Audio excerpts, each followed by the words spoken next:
Saan galing ang lakas mo? Who is the strongest person you know?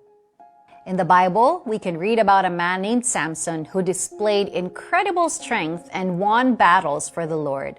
God opened the womb of his previously barren mother, making his birth a miracle. What made him unique was that the Lord blessed him with supernatural strength.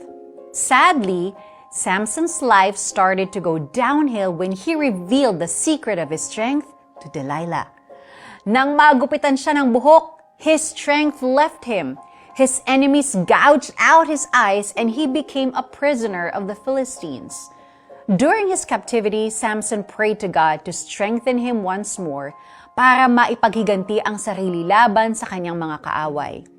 God gave him supernatural strength one last time, and he was able to kill more enemies when he died than while he lived.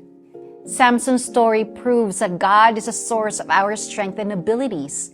Kaya kapag nanghihina tayo, we can always come to Him for rescue.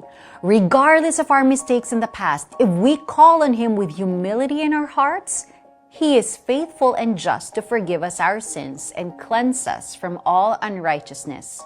He is also able to strengthen us in facing life's challenges. How about us? Saan galing ang lakas at talino natin?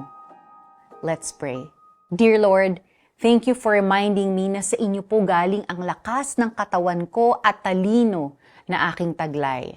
I'm sorry kung madalas kong nalilimutan ang magpasalamat sa inyo. I pray na sa pagdami ng abilities and knowledge ko, I will always give you glory. In Jesus' name, Amen. List everything that you cannot do and ask God for strength.